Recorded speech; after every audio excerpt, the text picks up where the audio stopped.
I'm surrounded by morons, idiots, backstabbers and snakes. They're not playing to win, they're playing to lose. And if they're playing to lose, and I could be the last nail in the coffin, then I will be.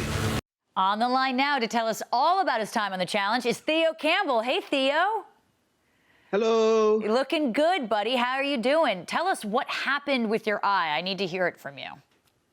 It was a very, very unfortunate situation and place to be. I was out partying in Ibiza, one of my favorite places, and some girl popped a bottle of champagne. Must have been her first time. She popped it in my direction rather up in the air. So silly mistake from her. Oh my gosh. One in a million shot, really. She got me directly in the eye. I thought I was going to lose my eye at first, that's what the doctor said, because it's a pretty bad trauma to the eye. But, he saved it, and now I'm only partially blind in the eye. Everything's just a blur. But you never know. With good recovery, a lot of patience, I might be able to see normally again one day, but just patience until then. We hope so. I mean, did you yell at the girl? Like, what did you say? I feel like she would feel so embarrassed. I didn't see the girl, I was in such agony at the time, and, there was blood coming out of my eyelid and stuff, and I didn't even know who the girl is. When you get popped in the eye and you lose something like that, the last thing you're looking to do is point and blame at the time. I just wanted to see if it's going to be all right. So, I don't know who she is, and I'm sure she feels bad. Let's hope so. Will this stop you from competing in the future? I was ready. I was ready to go on this season now. I got the call up. I signed all the contracts and everything. And it was last minute. The doctor said, I don't think it's good, because I still got the stitches in now for another 2 months. The doctor said it wasn't a good idea. The insurance and everything, this didn't go through. So in the end, just when I was in Thailand, they told me about, not even a week before that I'm not able to go on. But I was ready. So once I'm all good, I'll be back. If they invite me, that is, anyway. Fingers crossed. There'll be more challenges for you. I think it's better that you get healed up. But I wanted to get into last night's devastating episode. Your reign as Proving Ground champ sadly came to an end. Tell us about that sledgehammer challenge and how you felt about saying goodbye, because I feel like this challenge was meant for Jordan, and so you kind of got the short end of the stick here. I don't know the whole statistics, but I think Derek from the show, he goes, there's been like 300 eliminations plus. They've had 2 eliminations involving hammers, and this being the second one with Jordan. He's a handyman. He's like I said, he's worked in construction. I've never done that, so I don't know. I don't like to say if they make it biased for one person or the other, depending on the situation. It's a TV show first, but, in that one, going against him, the odds are stacked against me. I'm a fighter, I'd always try my best, but in that situation, it's not like I've done really badly. I did sort of run out of energy. He's just that much better, especially in that situation. And the whole way through all the eliminations, I was like, can I just have a headbanger or something physical I could go against someone with? But everyone was some weird little one where you had to navigate, like in the box of Johnny and stuff. I was like, these aren't built for me. Pulled it through, but my luck ran out in the end. Well, you're a true competitor. Do you wish you had switched to the United States team earlier, though, when you had the chance? I don't know, because even though watching it now is easier to see from the overview what everyone's doing, but you're in the house when I was in the house anyway, it was also secretive, and everyone says me and Jordan should have changed at the time when we both won our eliminations, but no one was saying come over, it's going to be safe, we'll stick together, like Zach, and even he only had a few. It was only Josh, even Jordan and Tori. They weren't saying come over. We got the numbers. We didn't know, so we thought, well, we don't have the numbers there, and we don't have the numbers here. The team, we had a good team. Once we cut all the slacks, we had a load of rubbish people on the team. I believe our team was just as good as the US, and that's why I stuck. I thought our team was good enough. Once we got rid of the rubbish on the team, which I thought I was a bit naive, and I thought that's the most important thing. But this numbers thing, how it panned out in the end, just got ridiculous in the end, and I was like, you can't fight stupid, like Jordan said. You can't argue with stupid. So that's what I was up against. Well, speaking of Jordan, how about that proposal that happened after you left? First time I've ever seen that on the challenge. Did you get to see anything or congratulate them off camera? Yeah, before we actually got off the coach, I seen him slip a producer the ring, and I was like, okay. So I knew if me and him went against each other, and obviously if he won, what was going to go down. So yeah, and I said congratulations afterwards off camera. But like I said, at that point in the game, I wasn't mentally defeated, but I just mentally didn't want to try and die for these people in a final. If it come to it, and for the people who were against me, I don't want to help them win money. So it was like that, like me not caring as much about winning, even though you always want to win. Then I was like, Jordan, that situation, I know he's gonna go across the UK and beat Paulie. I still tried, but I was happy for him that he did win in the end. If I was gonna lose to anyone at any point in the game, that was the best way to go out, best time to go out anyway. Well, Tori and Jordan together are such a strong team. They seem like they have a good relationship, but do you think that the tides might turn on the UK now that they've both gone over there? Like numbers wise, the numbers stay the same, so when it comes to the numbers, it won't change for them.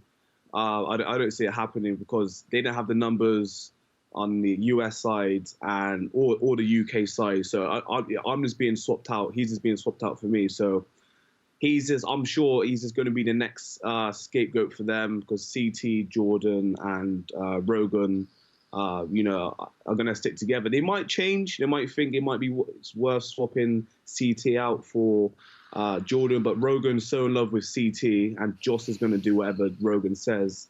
You're going to have to fight. He's going to have to fight. I can see that happening. So I can see him going down again because them three, now it's that far to the final, and Joss doesn't have it in him to do the right move to help himself, and Rogan just he loves CT too much, so he's gonna have to wait and see what happens.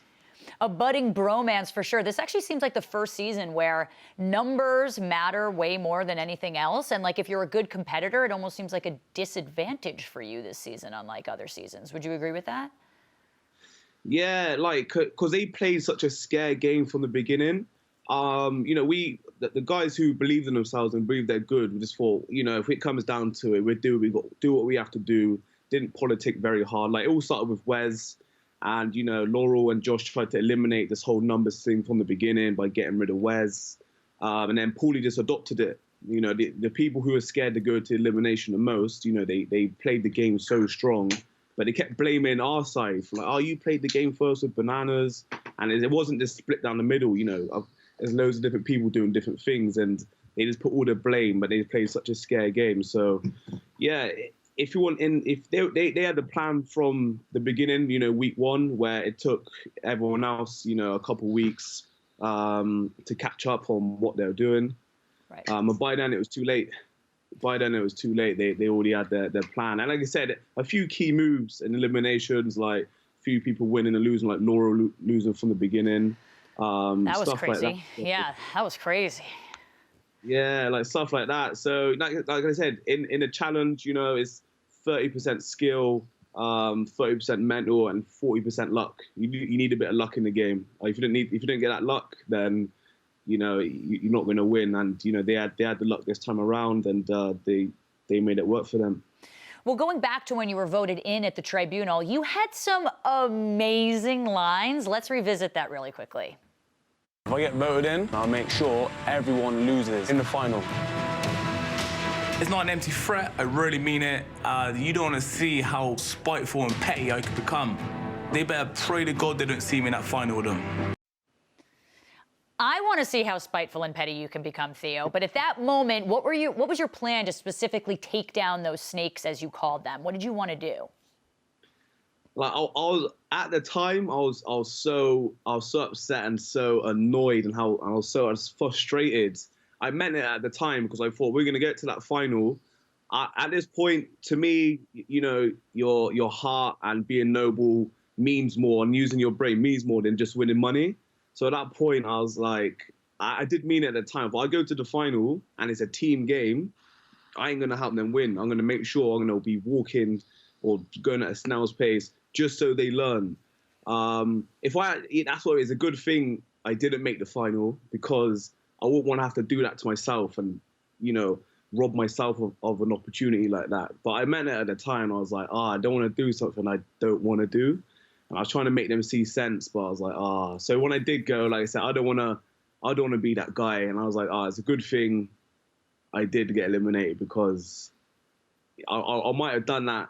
It would be a stupid thing to do. I might have done it and thought, that was stupid. But at the time, I was so defeated anyway. I was like, whatever.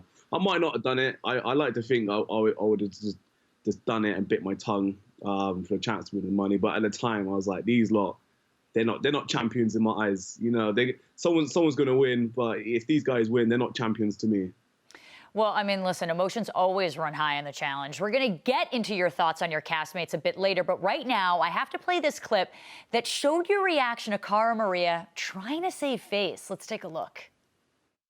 Cara feels guilty the way things have turned out, and she's trying to make herself feel better by saying good stuff about me. But Cara, do you know what you could do? All right, too little, too late. I mean, what a juxtaposition from you guys from last season to this season. You two were partners last season, and she was the one to actually throw you into the proving ground the first time. What do you think of her now? And you know, are you guys friends now? Do you talk regularly? Like, you know, from our first season, you always get that special level of respect. And herself and Paulie did call me up before the show and said, you know, we don't have to work together, but, you know, we won't go against each other. That's the only person who I was going to team up with or work with before. So I was like, all right, then cool.